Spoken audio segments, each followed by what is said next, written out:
కీర్తన గ్రంథము 55వ అధ్యాయంలో నుంచి దేవుని వాక్యాన్ని చదువుకుందాం. ఈ యొక్క అధ్యాయము దేని గురించి మనం చూడబోతున్నాము అంటే, దావీదుకి ఉన్న పేరేంటంటే దేవుని యొక్క హృదయానుసారుడు అనే ఒక పేరుని దావీదు కలిగి ఉన్నాడు. దావీదు పేరు దేవునికి హృదయానుసారుడు అని కలిగి ఉన్నప్పటికీ దావీదుకి చుట్టూ కూడా ఎప్పుడు కూడా శత్రువులు ఉన్నారు. నిరంతరం కూడా దావీదుకి ఎప్పుడు కూడా అసలు శత్రువులు లేని టైమే లేదు అసలు దావీదుకి. మొదటి శత్రువులు ఎవరు అంటే, చిన్నటి నుంచి సౌలు భక్తుడు శత్రువుగా ఉన్నాడు. 20 సంవత్సరాలు అతన్ని తరుముతూనే ఉన్నాడు సౌలు భక్తుడు. ఆ తర్వాత సౌలు తర్వాత బెన్యామీను గోత్రం వారు దావీదుని చంపడానికి చూశారు. బెన్యామీను గోత్రము అనంతరము వెంటనే ఎవరు తరవడానికి దావీదుని చూశారు అంటే, డోయాగు అనే వ్యక్తి నమ్మినవాడు మరి దావీదుని చంపడానికి చూశారు. అక్కడికి ముగ్గురు. 4వ వ్యక్తులు ఎవరు అంటే సొంతవారు అంటే యోధా గోత్రానికి చెందిన వారి పేరు జిఫీలు అనేవారే మరి దావీదుని చంపడానికి చూశారు. అక్కడికి 4. 5వ వ్యక్తి దావీదుని చంపడానికి చూసిన 5వ వ్యక్తి ఎవరు అంటే, ఈ 55వ అధ్యాయంలో మనం చూడబోతున్నాము. అహీతోఫేలు అనే వ్యక్తి చంపడానికి చూశాడు. అతని పేరు అహీతోఫేలు. ఇలా చూసుకుంటూ పోతే దావీదు రచించిన కీర్తనల్లో అనేక కీర్తనల్లో మనకి ఎవరు కనపడతారు అంటే, దావీదు చుట్టుపక్కల ఎప్పుడు కూడా దావీదుకి శత్రువులు ఉన్నట్టుగానే మనకి కనపడుతూ ఉన్నారు. ఎప్పుడు కూడా దావీదు చుట్టూ శత్రువులు అసలు లేని టైం లేదు. అసలు నిరంతరము అతని చుట్టూ శత్రువులు ఉన్నారు. ఈ 55వ అధ్యాయంలో మనము ఏం చూడబోతున్నాము అంటే, దావీదు చుట్టూ శత్రువులు ఉన్నారు. అయితే ఆ శత్రువుల్ని దేవుడు ఎలా నిర్మూలించాడో అన్న విషయాన్ని ఈ యొక్క 55వ అధ్యాయంలో మనము చూడబోతూ ఉన్నాం. సో అహీతోఫేలు ఎవరు అంటే, ఆయన బెత్షెబా యొక్క తాతగారు. బెత్షెబాకి తాతగారు అవుతాడు ఈయన ఏం చేశాడు అంటే, మరి బెత్షెబాని ఉరాయాన్ని చంపించి బెత్షెబాతో పాపము చేసినందుకు ఆయన ఏం చేశాడు అంటే, మరి దావీదు యొక్క సలహాదారుడుగా ఉన్నాడు. అహీతోఫేలు దావీదు యొక్క సలహాదారుడుగా ఉన్నాడు. దావీదు యొక్క సలహాదారుడుగా ఉండి అబ్షాలోముతో చేతులు కలిపి దావీదుని చంపడానికి చూశాడు. ఆ విషయాన్ని మరి దాదాపుగా దావీదు రాసిన ప్రతి కీర్తన కూడా ఈ యొక్క సమూయేలు గ్రంథంలోనే మనకు కనపడుతుంది. 1 సమూయేలు, 2 సమూయేలులోనే దినవృత్తాంతాలు, 2వ దినవృత్తాంతాల్లో మొత్తం మనకు కనిపిస్తూ ఉంటుంది. దావీదు యొక్క వృత్తాంతాలన్నీ కూడా సమూయేలు యొక్క గ్రంథంలో మనకి కనపడుతూ ఉంటుంది. 1 సమూయేలు, 2వ సమూయేల్లో. అయితే ఈ అహీతోఫేలుకి ఎంత ప్రాముఖ్యత ఇవ్వబడిందో అన్న విషయాన్ని మనము చూడండి. 2వ సమూయేలు 16వ అధ్యాయము 23వ వచనంలో ఈ వాక్యాన్ని మనము చదువుకుంటాం. ఆ దినములలో అహీతోఫేలు చెప్పిన ఏ ఆలోచన అయినను ఒకడు దేవుని యొద్ద విచారణ చేసి పొందిన ఆలోచన అయినట్టుగా ఉండెను.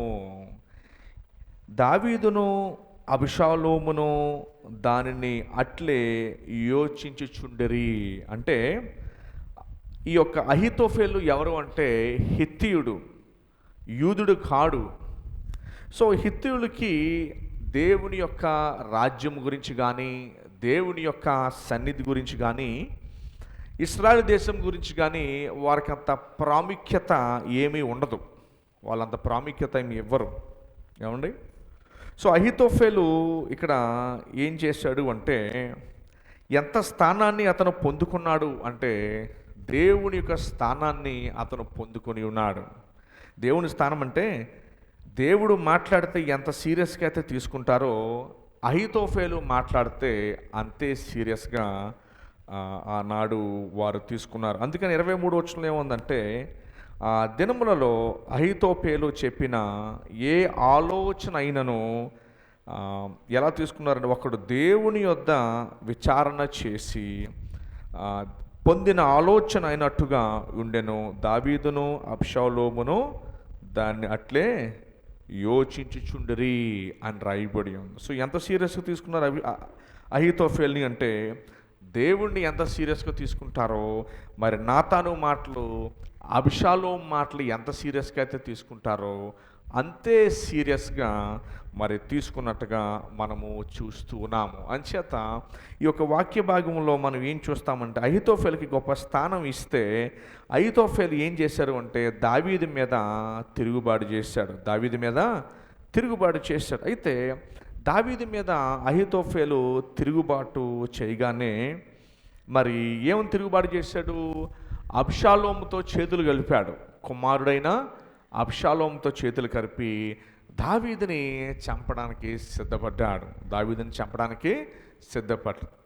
సిద్ధపడి మరి అబ్షాలోము ఆశించాడు దావీదు యొక్క సింహాసనాన్ని ఆశిస్తే, అప్పుడు అబ్షాలోము ఆశించిన సమయంలో ఈ యొక్క అహీతోఫేలు ఏం చేశాడు అంటే ఒక ప్లాన్ వేశాడు.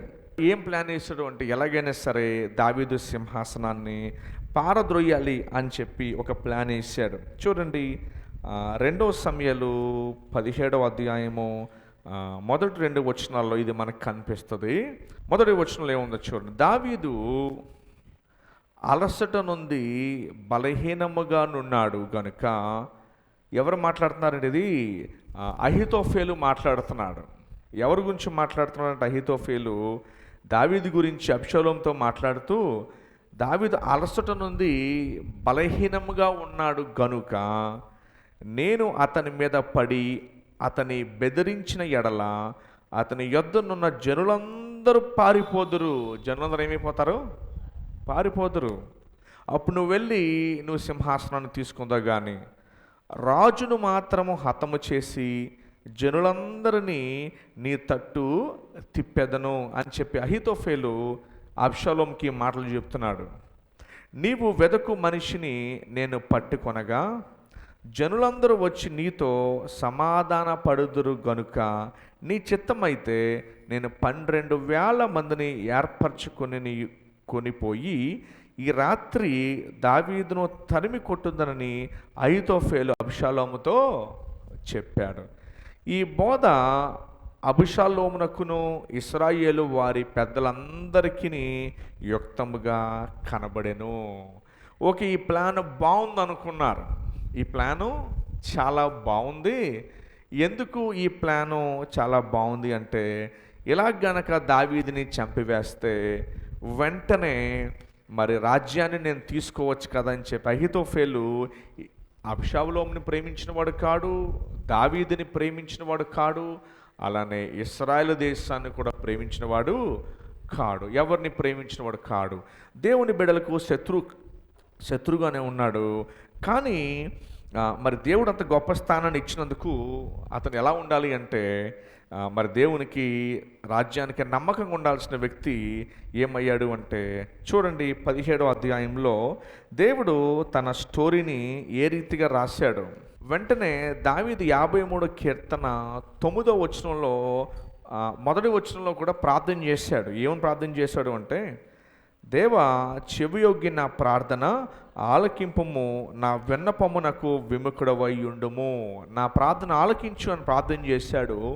9వ వచనంలో ఆ ప్రార్థన నెరవేర్పు మనం చూస్తాం. 55వ అధ్యాయం 9వ వచనంలో ఆ నెరవేర్పు ఏం చూస్తామంటే, పట్టణములో బలత్కార కలహములు జరుగుట నేను చూచుచున్నాను. ప్రభువా అట్టి పనులు చేయు వారిని నిర్మూలము చేయుము, వారి నాలుకలు ఛేదించుము. వారి నాలుకను ఛేదించుము అంటే, బాబేలు గోపురాన్ని నిర్మించేటప్పుడు ఏం జరిగింది అంటే, దేవుడు వారి యొక్క భాషలను మార్చేశాడు. ఒకటి తెమ్మంటే ఇంకొకటి తెచ్చేవారు, ఇటక తెమ్మంటే సిమెంట్ తెచ్చేవారు. అలాగ భాషలు తారుమారు అయిపోయేసరికి వారు ఏం చెప్తున్నారో ఇతరులకి అర్థం కాక పొసగక ఎలాగైతే తమ కట్టే బాబేలు పర్వతాన్ని మధ్యలోనే ఎలాగైతే ఆపేశారో బాబేలు పర్వతం యొక్క కన్స్ట్రక్షన్, దాని యొక్క నిర్మాణాన్ని ఎలాగైతే వారు ఆపేశారో, ఇక్కడ దావీదు మీదకి వచ్చే శత్రువులను కూడా దేవుడు ఏం చేశాడు, అలానే ఆపేశాడు. ఎలా ఆపేశాడంటే, దావీదు ఒక వ్యక్తిని పంపించాడు, హుషాయి అనే వ్యక్తిని పంపించాడు. అనే వ్యక్తిని పంపగానే ఆ వ్యక్తి ఏం చేశాడంటే, ఈ 17వ అధ్యాయంలో ఇందాకే మనం చదువుకున్నాం. ఏమని చదువుకున్నాం? ఈ యొక్క అహీతోఫెలు అబ్షలోంకి ఒక ఐడియా ఇస్తాడు. ఏంటి ఐడియా అంటే, నువ్వు ఈ రాత్రి నేను 12,000 మంది సైనికులను తీసుకుని వెళ్తాను. ఎంతమందినండి? 12,000 మంది సైనికులను తీసుకువెళ్ళి నేనేం చేస్తానంటే, వాళ్ళందరినీ కూడా దావీదుని కూడా నేను చంపివేస్తానని చెప్పి, నిర్మూలన చేసేస్తానని చెప్పాడు. ఈ ప్లాన్ బాగుంది. అందుకని 17వ అధ్యాయము 4వ వచనంలో చూసారు ఏముందో? ఈ బోధ అంటే ఈ ఆలోచన, ఈ ఐడియా అబ్షలోమునకును ఇశ్రాయేలు వారికి పెద్దలందరికీ చాలా నచ్చింది. బాగుంది ఐడియా. ఎందుకంటే ఈ ఐడియాతో వెంటనే ఏం చేయొచ్చు అంటే, దావీదుతో పాటు ఉన్న వారందరినీ వెంటనే చంపేయచ్చు అని చెప్పి చక్కటి ప్లాను వాళ్ళు వేసుకున్నారు. అయితే చక్కటి ప్లాన్ వేసుకున్న తర్వాత దావీదు ఎవరిని పంపాడు? హుషాయిని పంపించాడు. ఆయన పేరు హుషాయిని పంపిస్తే ఈ హుషాయి ఏం చేశాడంటే ఇంకో ప్లాన్ ఇచ్చాడు. ఎలాంటి ప్లాన్ అంటే, దావీదుని తప్పించే ప్లాను. ఎందుకంటే హుషాయిని పంపించింది ఎవరు?